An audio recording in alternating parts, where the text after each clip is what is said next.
If I asked you to tell me the first thing that comes to your mind when I say the name J.R. Smith, what would your answer be? It has to be one of two things. One, the iconic picture of Smith and a frustrated LeBron James at the end of regulation in Game 1 of the 2018 NBA Finals. Or two, Hennessy. Am I right? Social media engraved these thoughts of Smith into our minds after he infamously failed to get a shot up against the Golden State Warriors in the 2018 NBA Finals Game 1. His post-game comments didn't really help his case either. You knew you were tied, you didn't think you were leading? No, I seen it. I knew we were tied. It's just I thought we was going to call timeout because I got the rebound.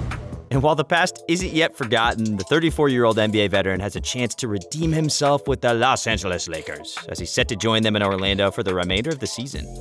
Not only is it an opportunity for Smith to right his wrongs, but for the New Jersey native, it's a chance to win another ring alongside LeBron. We remember his emotional speech. If you know JR, he's the kind of individual that wants to redeem himself in situations on court. If he played bad defense before halftime, he will come back on the floor the second half a defensive beast. Without fouling as well. Pitch inside the Gasol. Blocked by J.R. If he shot poorly in a playoff game, the next game he'll drop 30 points the first half. James fires to Smith. Smith puts it up. Oh, he puts it in! J.R. Smith at the buzzer! Caps off for... This is JR, and I believe a few big shots in these upcoming playoffs from him, resulting in a win, will really boost his confidence and of course create a great storyline of redemption for him. With the rest of the 2019-2020 NBA regular season coming up at the end of July, the Lakers hope JR will help replace the production of starting shooting guard Avery Bradley, who opted to sit out the rest of the season to spend time with his family, who wouldn't be able to travel to the league's bubble in Orlando, Florida. And now, with Rondo hurt, they will need JR more than ever on the defensive end. The Lakers currently hold the top seed in the Western Conference and the second best record in the NBA at 49-14. The continued domination of LeBron James and the addition of Anthony Davis from the Pelicans have transformed the team into a contender almost overnight.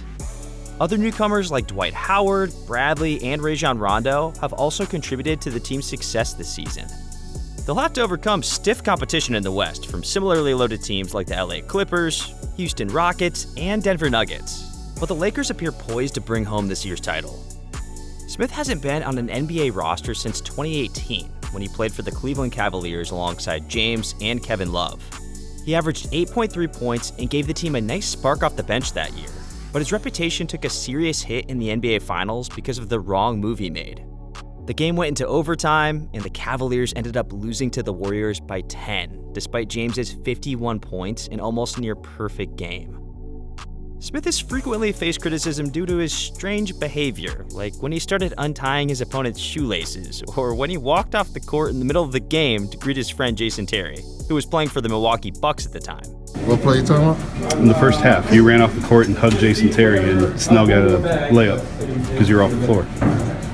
Oh, I didn't know I was in the game. LeBron was definitely frustrated with Smith when he made the crucial mistake in the 2018 Finals. But Smith's signing with the Lakers is a sign that their relationship is trending in the right direction.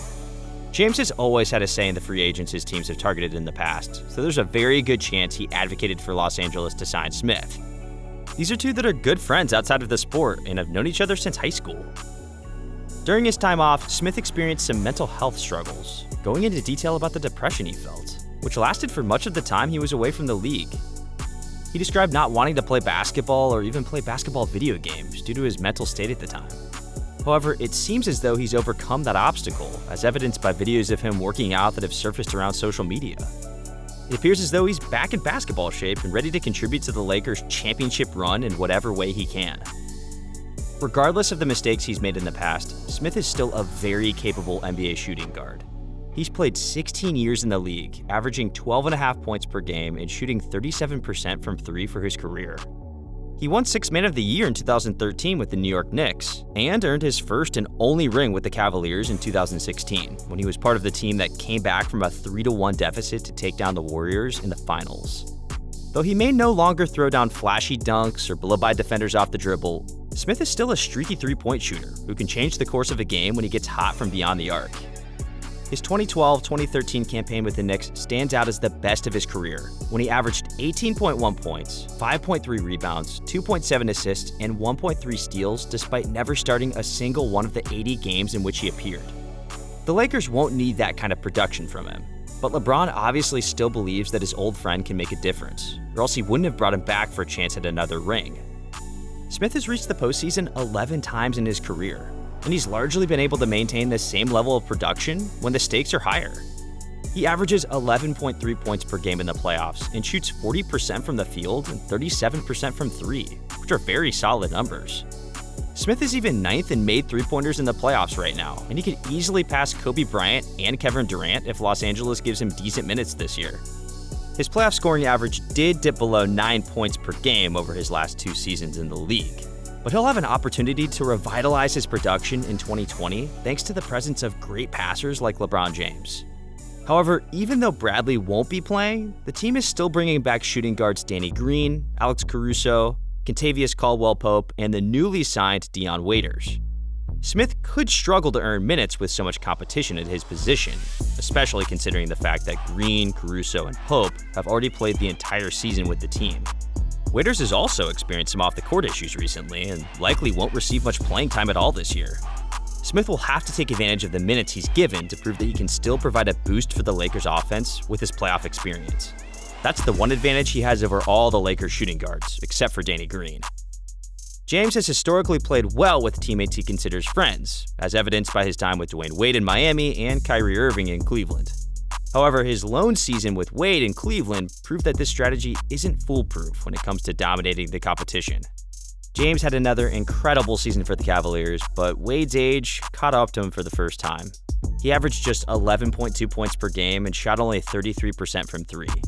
It was clear to see that he had lost a step and was on his way to being out of the league. Wade was 36 at the time, and Smith is 34 now. JR may only have a year or two before his game begins to decline, as Father Time catches up to everyone eventually. So he needs to make his mark with the Lakers right away, showing he still has gas in the tank. Regardless of what the media would have you believe, LeBron and the Lakers believe in J.R. Smith. Money talks more than any gossip, and Los Angeles put their money where their mouth is by signing him for the rest of the year. Now, all we can do is wait to find out if they'll give him an opportunity to contribute, and whether or not he'll rise to the occasion when it matters the most. Hopefully, when the season resumes, J.R. Swish, as he's been nicknamed, will get perhaps some of the most open looks from distance he's ever seen. The benefit of playing with LeBron and talented big man Anthony Davis. Now that you're here, leave us a like and subscribe to our channel if you enjoyed this video. As always, we'll see you next time at Bala Central.